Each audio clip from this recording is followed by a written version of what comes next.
Hi, my name is Kelly Jean, and um, I've had a very hard life. Um,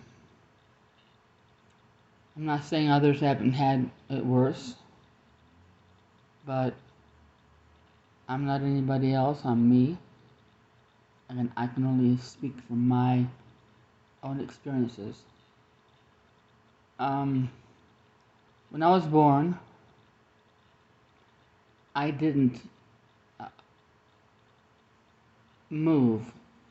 I didn't wave my arms around, didn't kick my legs, didn't smile, didn't frown, didn't cry, didn't laugh, didn't move my head. And then after 6 months, my mom decided to take me to a pediatrician. After giving me the standard tests they had in those days to check a baby's reflexes,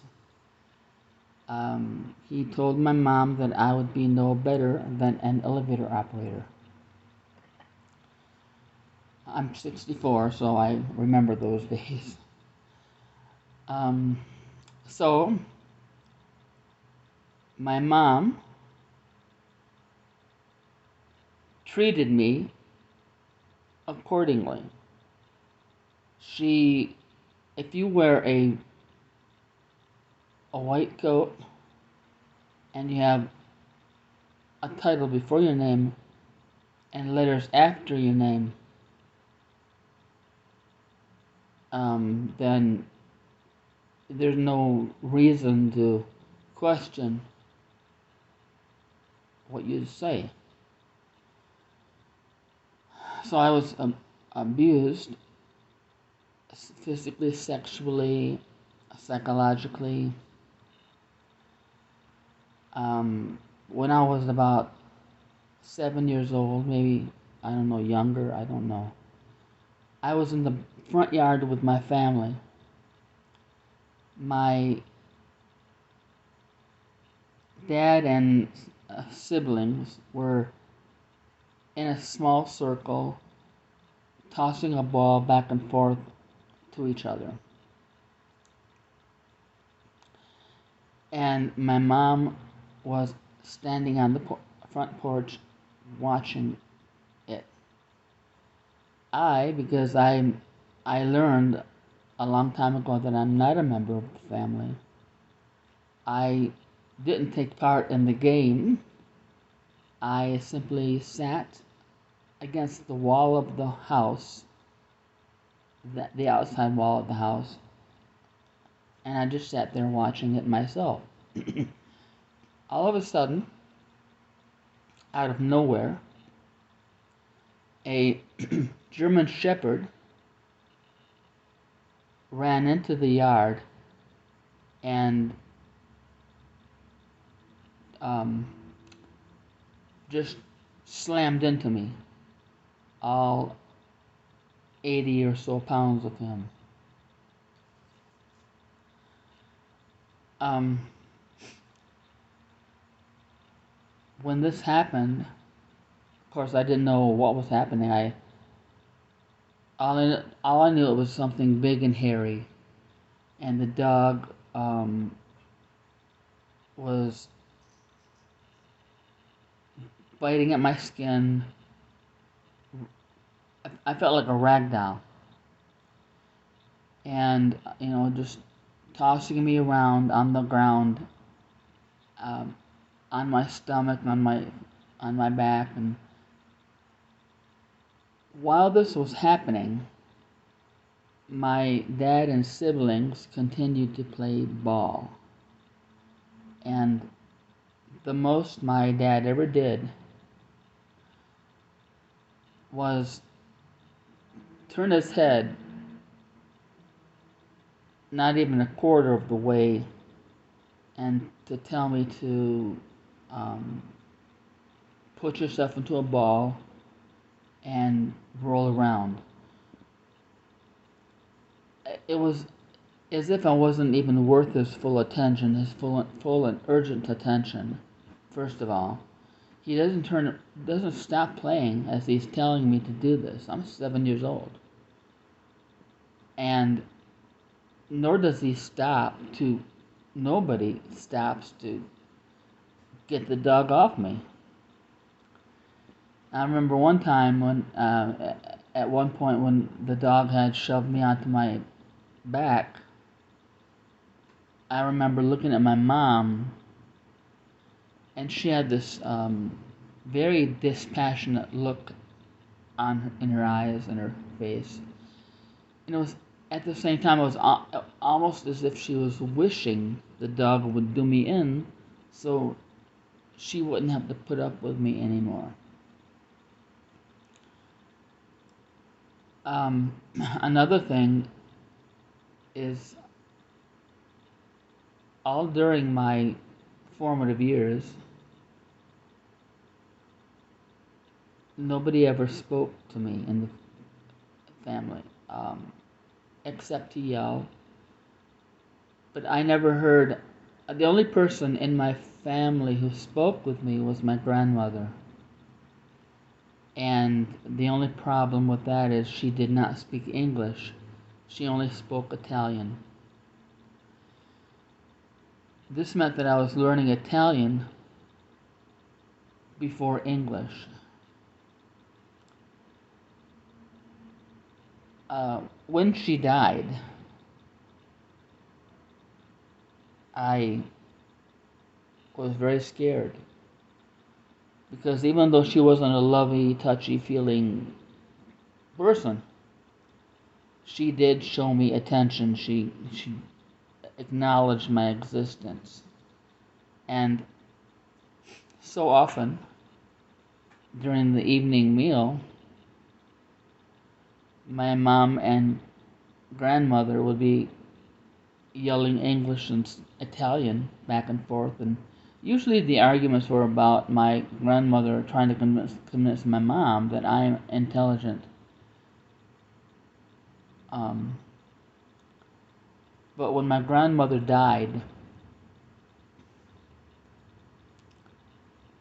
I couldn't even pronounce my name in English.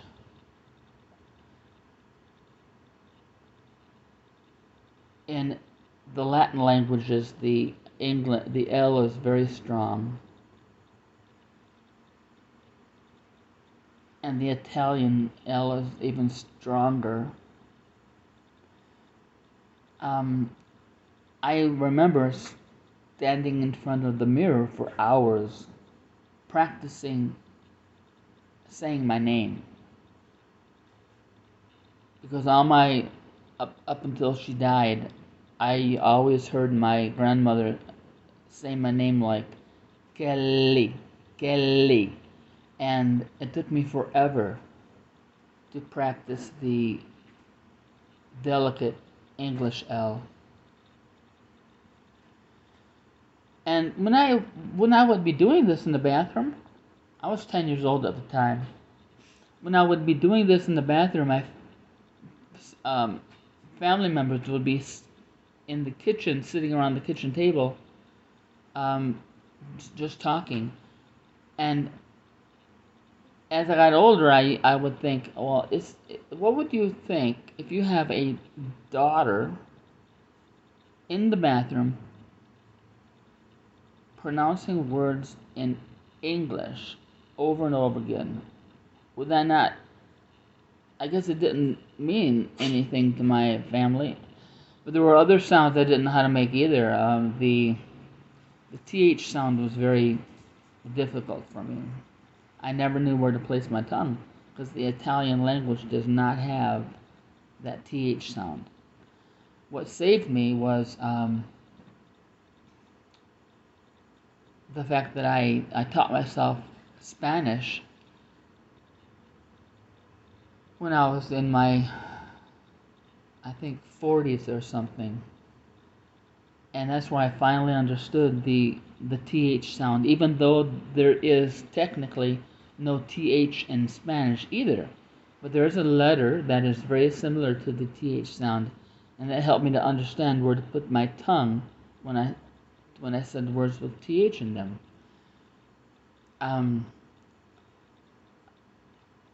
but well, I should retrace. Um, the story about the dog. I used to ponder constantly what else did my family do to me. They're so um I I couldn't understand how my family could be so cold toward me, and I kept thinking I hope I never find out. Well, I was in living in Florida. I had moved from Michigan to Florida, and one day I remember sitting on or laying on my bed listening to the radio when all of a sudden my mind just exploded with this white light, like in the days of those that old photography. When you took when the photographer took that shot and the whole room just the explosion of white light just. And that's exactly what it was like, and it just filled my brain, and I couldn't figure out what was going on. And after the white light has subsided in my brain, this movie started playing out in my mind. That was wonderful. um, that was when I found out. That's when the movie that was playing in my mind, in my brain, was that vision, the visual of the dog attacking me, and that German Shepherd attacking me when I was about 7 years old. And when the flashback had ended, I was numb. I was so numb. I thought, wow, this is pretty bad. And I hope that I never find out. I hope I never find out anything else that my family did to me. I don't need any more trauma. Anyway, when I was in school, I was mocked constantly, constantly mocked, made fun of, ridiculed, degraded, dehumanized. Um, my, I acquired a nickname in school, and that was it. And so I was raised to believe that I'm nothing, that I will never amount to anything. Um, there's nothing about me. I'm nothing. So all through school, I didn't do anything. I didn't learn anything. Not because I'm stupid, but because I was told that I am stupid. So if you really buy that you're stupid, why would my feeling about myself was why would I try to learn? I mean, I can't learn. I was taught that I can't learn either. So why would I put forth the effort? That would be wasted energy on my part if I'm already thinking that I am so stupid I could never learn anything anyway. And so I almost didn't graduate high school. But I had not, she wasn't my teacher, but um, the drama teacher, they would only allow me to graduate if I had taken part in 2 plays in high school. Yeah, because high school, before they allowed me to graduate. So, um, it was okay, let's just say acting is not my forte. Um, but what else did I want to say? There was something else. I'll think of it. Um, oh my goodness, so many things in my childhood. So many things in my childhood. So I might jump around a lot when I remember them, okay? So just bear with me. Um, I was, like I said, I was constantly bullied all my life, just horribly bullied. Um, I there was a time when I was 7 years old. I I went to my mom had me taking ballet lessons, tap dancing lessons, um, um, even baton twirling lessons. Um, let's see, e- even modeling lessons when I was 7 years old. Now she didn't do this because she thought, oh, I'm proud of her. I'm proud of Kelly, and I see something in her. No, she did that to me. She did that because she didn't like the way I was, and she wanted to change me. The worst classes I took, the classes I took that had the most detrimental effects on me, were the modeling classes. It was in the old days when they put an apple on your head, not a book, but an apple. And when you have an apple on your head, you are forced to stand with your back ramrod straight and your chin, your head up all the time. That's how I learned to walk. And um,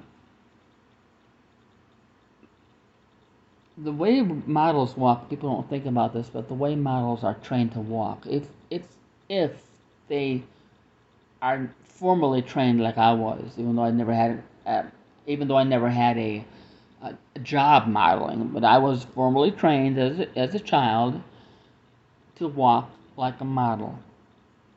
And how models walk: keep your back ramrod straight and your head up like all the time. And to make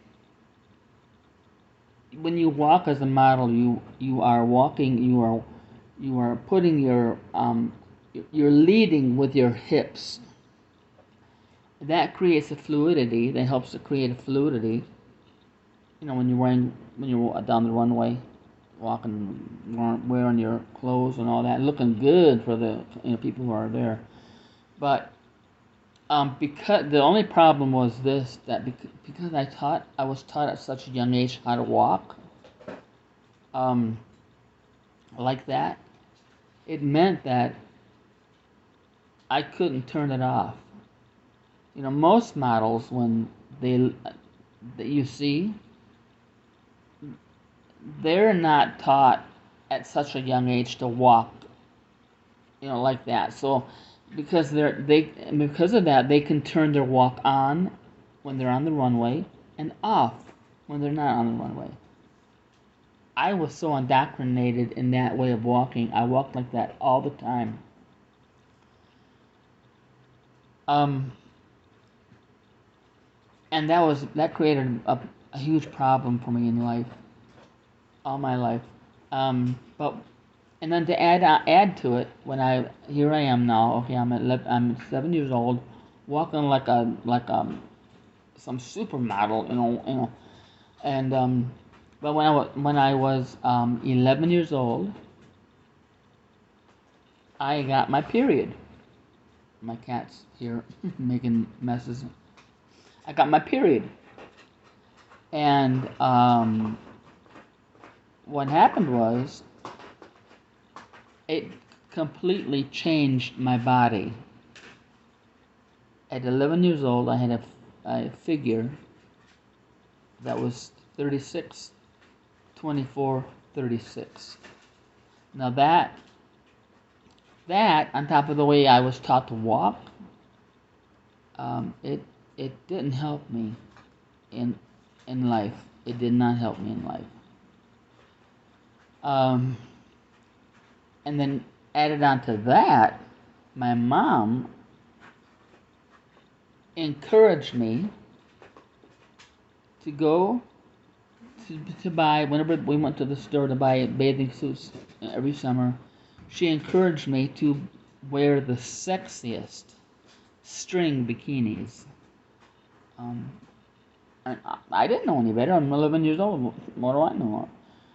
So okay, I mean, yeah, sure, why not? So I always got the sexiest, you know.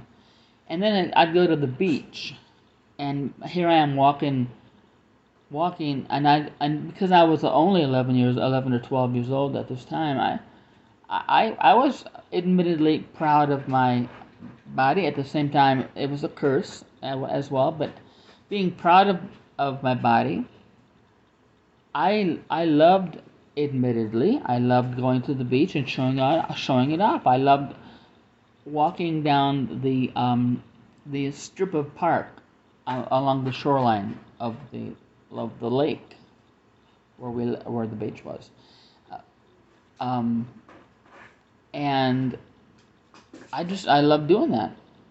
And this is before I understood the the repercussions of being as young as I was and having such a brick house of a body. Oh my God! But I mean, how are you supposed to, 11 years old, understand and deal with boys and men? You can't. But that's what I dealt with, and I didn't understand that. And on top of that, because I was taught not to trust me, not to trust my instincts, not to trust my intuition. I mean, I'm stupid, right? I'm supposed to be stupid. That opened up a whole can of worms for me with men and boys. And I thank God that most, if not all, of these situations were averted. I could have been in big trouble at that age with boys and men who like to take advantage of young girls. Um, it was in that sense, it was a curse. I had such negative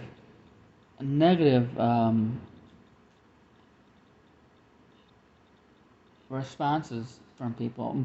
Oh, girls and women were really bad to me because of the way I walked. My back was up, stiff, ramrod straight, and my head was like this all the time.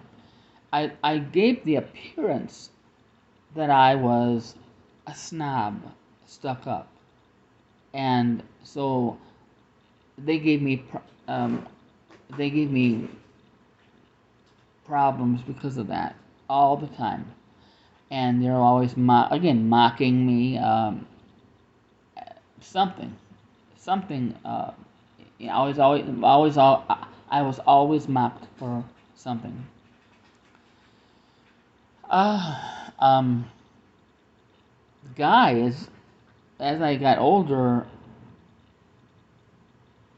not when I was 11 years old, but as I got older, women did that to me. And then another interesting thing is that guys would, because I had this snobbish look about me, right, when I'm walking with my head up, like who are you? I'm all that in a bag of chips attitude as I'm walking. Right? um, Guys would look at me like I am thinking that this is my thought process, or this was my thought process. Oh, don't you like me? Wouldn't you like to leave your girlfriend for me? That's how I appeared to men, and when they saw that, they oh my goodness, it was maddening at the same time comical. They would um they would look like they were completely rejecting me, and then go and hug or kiss their girlfriend as if to say, I don't want you, I want my girlfriend. Oh, okay, alrighty, have her. I never wanted you to begin with. I don't know what, but I could never figure out with that attitude. Because again, I was really, even though I was older, I was still too young to truly understand about the weirdness of people.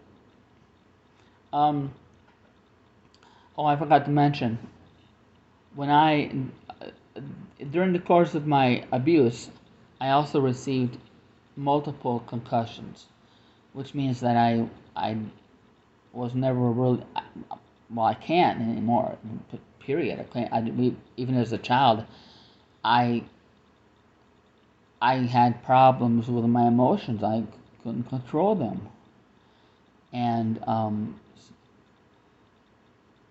I have to take medication every day. But the thing was, I didn't start taking medication for my my emotional problems until I was 35, because I had been raised since infancy in this manner.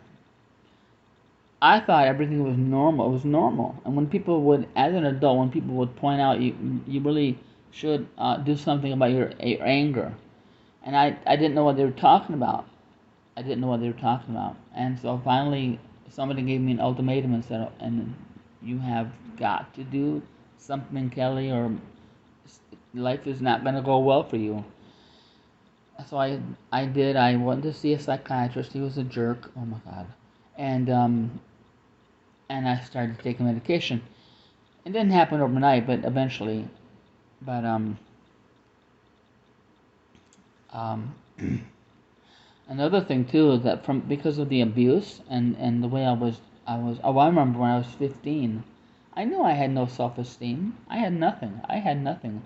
I remember when I was 15, I was in the living room watching TV, and all of a sudden it came to my mind that I got scared to death. I was having a panic attack because I knew that I had no, because of my lack of self-esteem, and not having any skills at all. I knew that I would have a really hard time. I didn't know how I would survive in the real world. I did not know, and my only thought that I could come up with, how I could survive and make money was work for an escort service. When you've been sexually abused, it certainly does warp your attitudes towards sex. And so when I thought that, I remember having my little panic attack, thinking, "What am I going to do with my life? My God, oh my God, I can't live with my parents my whole life. If I did, I'll be driven to suicide." Um, well, the first time I had attempted suicide was when I was 5 years old. And most people are thinking, what pain can a 5-year-old go through? What possible pain can a 5-year-old have? And well, the answer is a lot, depending on how they're raised. And I wasn't raised very well at all. I was neglected, and just not very good at all. Um,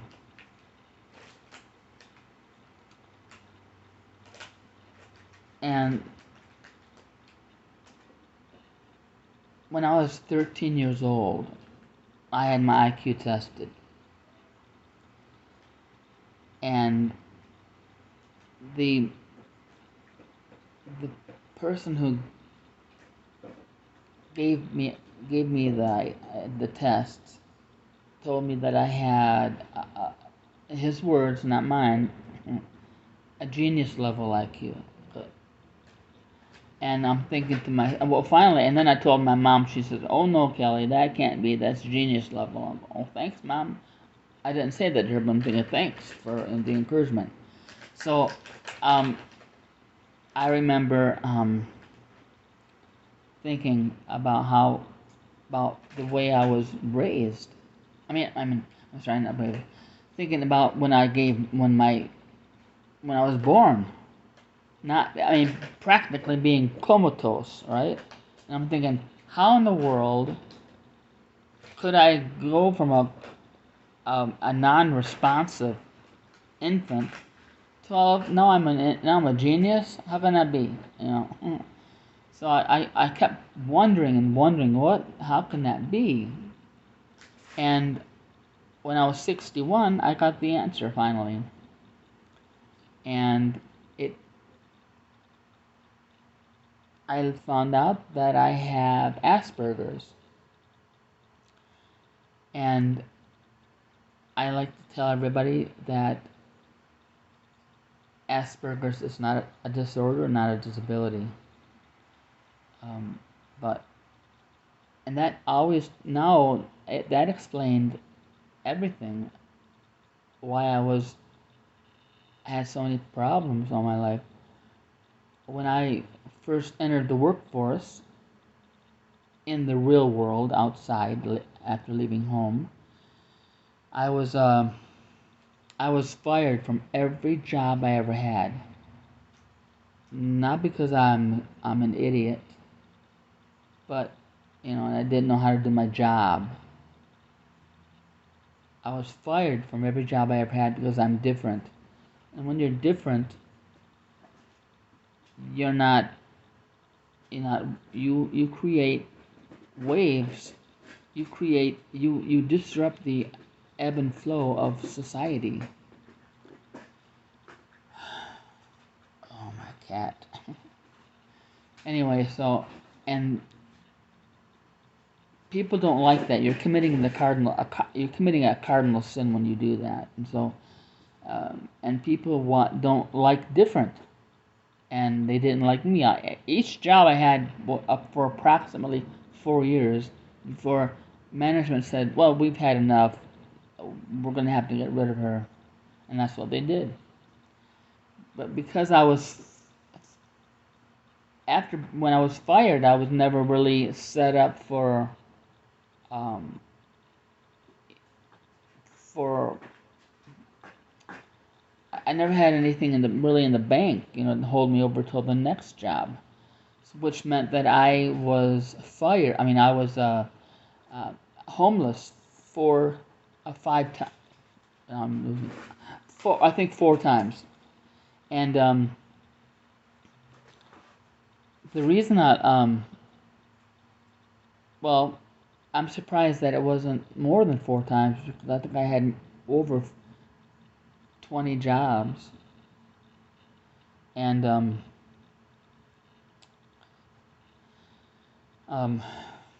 oh, first of all, I want to say I apologize if I'm speaking too slow or I stop and and with a very long pause in between my talking or I repeat constantly.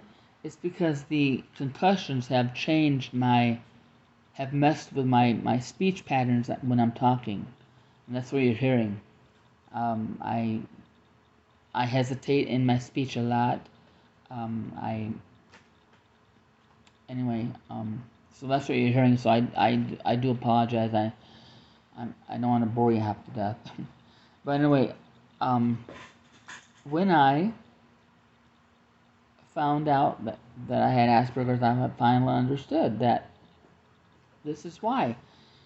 And the reason people with Asperger's have these problems in life is because the normal, beautiful, and perfect people um, are always going to put roadblocks in our way to hinder us from just living our daily lives. That's what happened to me. I couldn't make a living. I couldn't earn a living. I couldn't hold on to a job because nobody would let me. No, we don't like her. and they'd lie. People would lie and say this and that, and she's doing that. We got to get rid of her. Um, and so that was so I landed in four different times. I landed in four different homeless shelters. And the last shelter I was in, I finally decided I needed to apply for disability. The Asperger's was not my disability. What was my disability was um, that the physical, sexual, um, psychological, and verbal, and all the abuse I had received was taking its toll on me, and I was having panic attacks. I had already had major depressive disorder most of my life. I've had that. I just I couldn't handle anymore um, getting up every day, and I just couldn't do it. Um, and I knew that I had to, because I'm thinking, what if I get another job and then find myself fired within 1, 2, 3, 4 years, and then I may very well end up on the streets again. I can't do that to myself. I'm getting older. I gotta take care of myself. And again, like I said, the symptoms from the abuse I had received they were getting it was getting too much for me. So I applied for disability. I've been on it since 2004. Um, God. Um, God. I then I kept thinking. I joined a few groups on Facebook regarding Asperger's, autism, and one was I joined an Asperger's research Asperger's group, and I thought that was very interesting because most of the well, not most, but well, yeah, most of the researchers now who have ever, well, from the get go, who have ever done research on Asperger's don't have Asperger's, are not on the spectrum at all, which means that whenever they studied the brain, these normal, perfect, beautiful people, whenever they studied the brain, these researchers, and they saw anything different, especially the brainwave patterns, they would think, well, there you go, they're whack jobs, there's something's wrong with them. And that is not the case. Luna, please. Luna, look at you. Oh. Anyway, um, so for them that was proof that something was wrong with us, and that is ridiculous because the reason. Okay, left-handed people, and I'm left-handed. Our brainwave patterns are slightly different as well. Because we live in a world where 90% of the time, 90% of the rest of the population are left-handed. That means we live in a right-handed world. We're constantly having to adapt.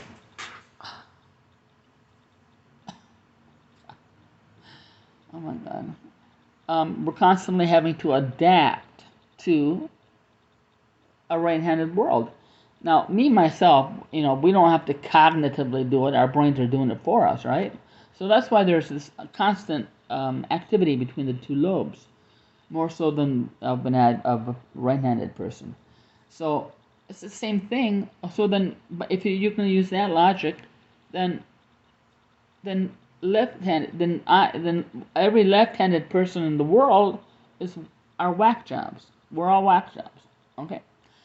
So, but that's the same thing as that with the person with Asperger's or who's on the spectrum.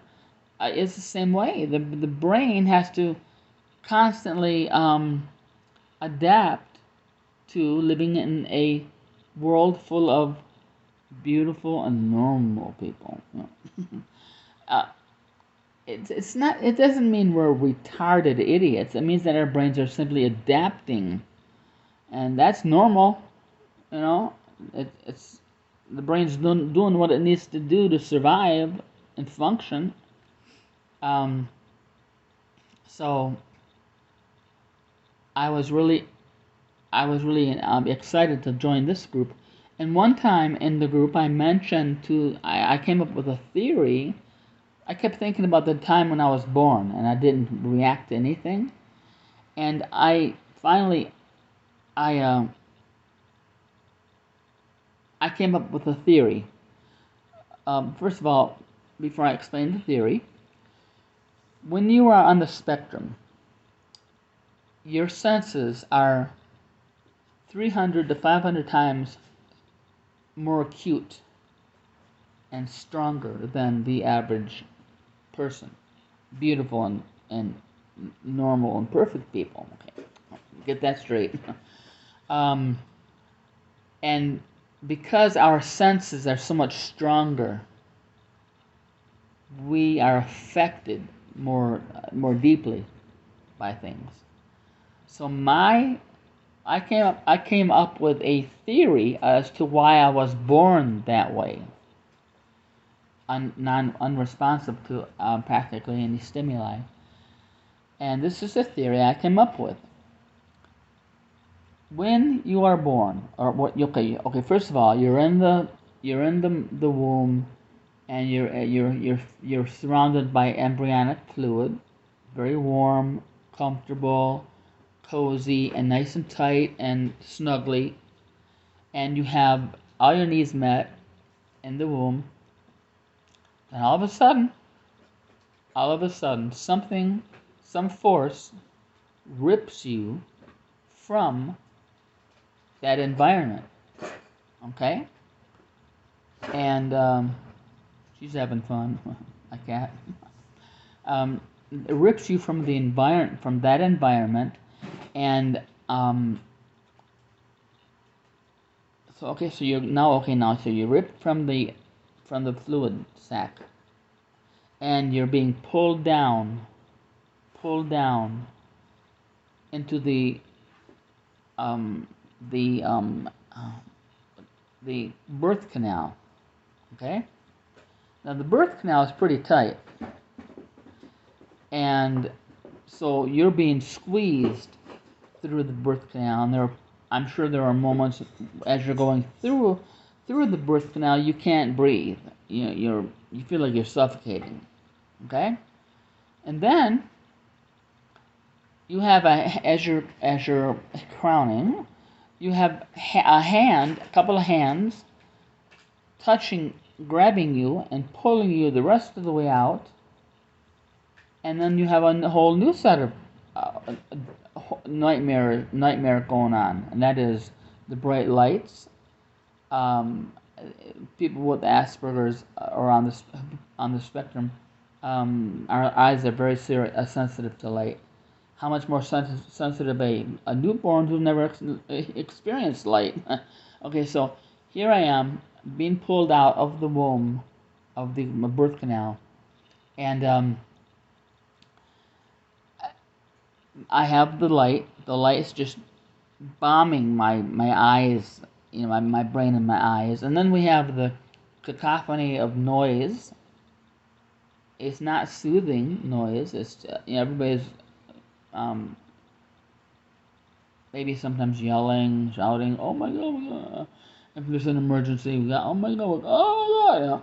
So we have all that, and then we have people talking, yelling, and everything. And then they take you away, give you this little, clean you up a little bit, wrap you up, and I mean everything is new. Everything is like new, and then you're given to your mom or whoever, and Okay, now for the average baby, for the average infant, we all feel that. We all go through the same thing. Okay? Um, and most children, most infants, it's fine. It's no big deal. Why? Well, before I say anything else, I'm thinking that's why babies cry like they do when they're being born, because it's a shock.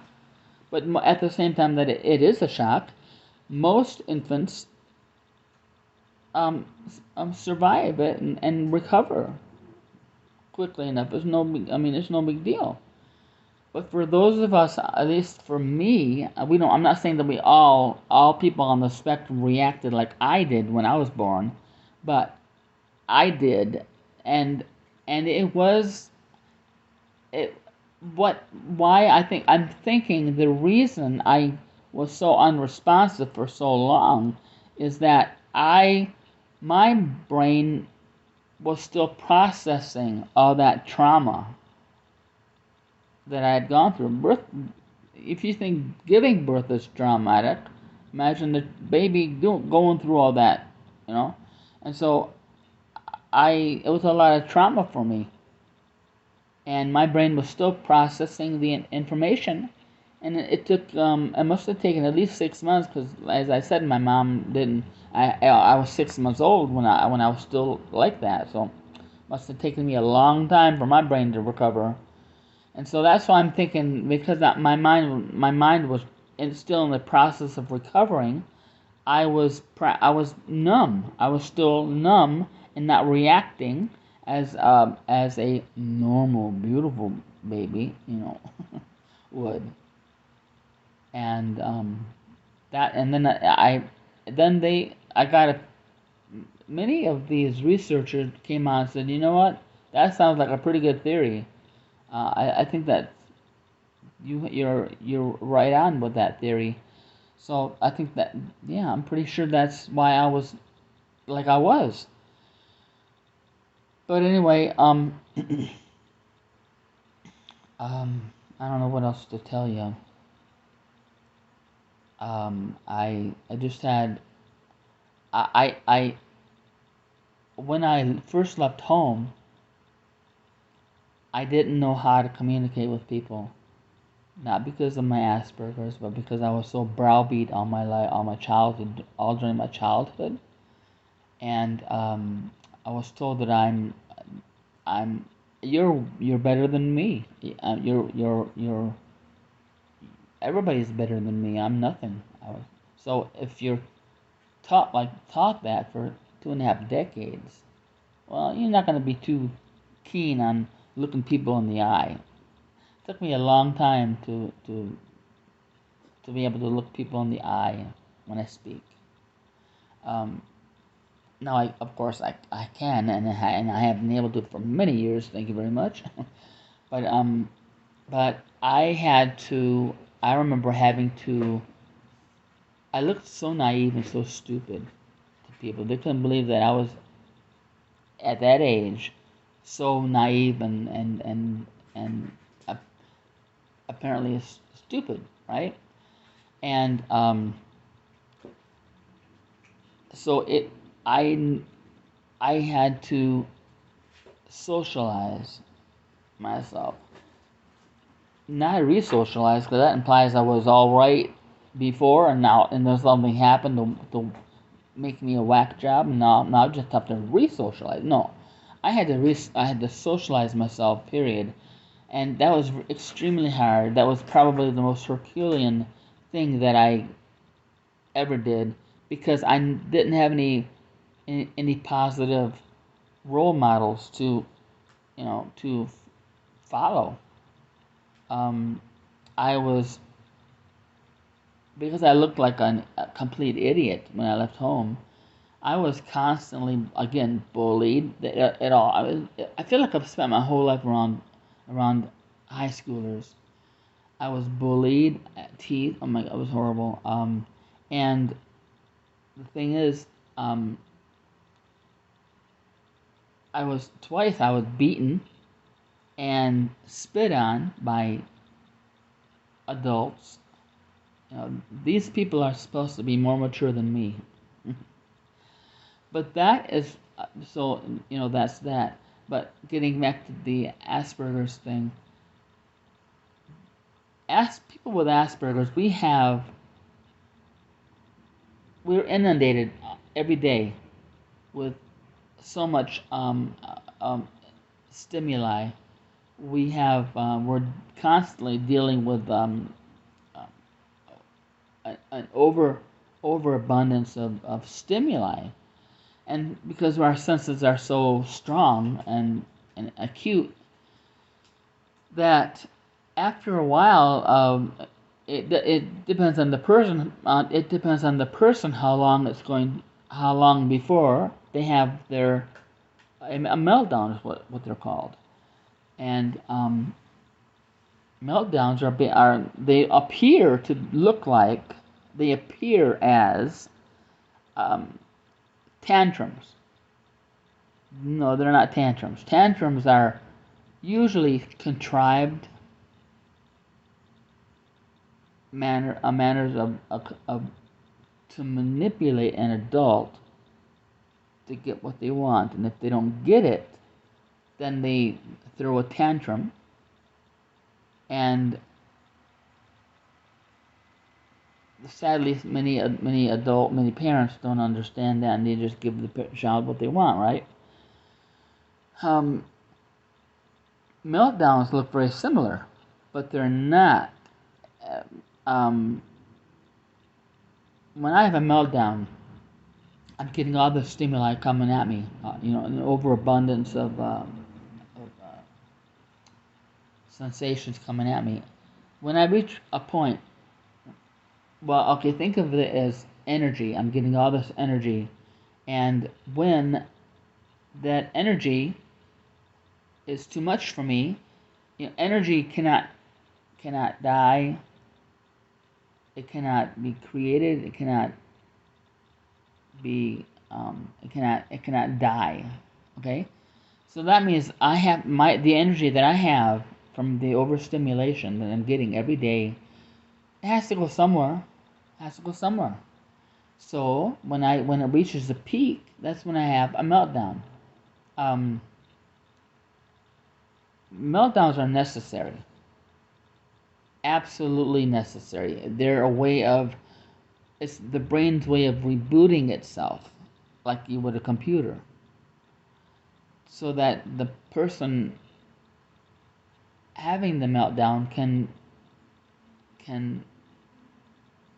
um, refresh and balance themselves out, recalibrate the brain, and become more balanced again. Um, anyway, my life has been very hard. Now I'm writing my memoir, and I want to help people like me, not just like me, but anybody who's different. I've spent the majority of my adulthood uh, defending people against bullies. And I will get in your face and I'll ask you, what are you doing? Are you being an adult here? um, and this is my kitty cat. Her name's Luna de Miel, which is Spanish for literally Spanish for honeymoon. Right, Luna? Anyway, oh, another thing, because I don't smile, that's one reason for me at least, I think why people on the spectrum don't smile, because we're so inundated with this overstimulation that um, smiling is not, you almost, the way I describe it is I'm tired all the time. I can laugh. I love laughing. Because it's a burst of energy that just rips right through me. But smiling is so delicate. I don't feel delicate very well. And um, I need strong to override all this um, overabundance of stimulation I'm getting. Anyway, I I've lived most of my life, especially since getting on disability. Most of my life I've been living in um, solitude, isolation. I've had boyfriends in my life in the past, but nothing serious. Um, I've even lived with a couple of them uh, together, but I don't. I'm not very fond of people, as you can imagine. I can like individuals. Okay, I can like people on an individual level, but as a whole, I people have never been good to me, never been good to me, and I'm trying so hard, and it's not easy. I have, like I said, I have major depressive disorder. I have a very hard time. If it wasn't for Luna, I would not get up. She motivates me to get up because I have to feed her, play with her, keep her stimulated. Have to take care of her, and that motivates me to get up. If I didn't have her, I would just lay in bed and sleep all the time. Um, but anyway, I hope that I didn't bore you half to death. Um, okay, let's see, what time is it? Okay, almost an hour. Okay, um, thank you so much, and I really hope that when you when you see this video, you'll seriously consider me um, for your next documentary. I want to teach people. I want to show people that we're just like anybody else. We're human, just like anybody else. Um, I try to embrace.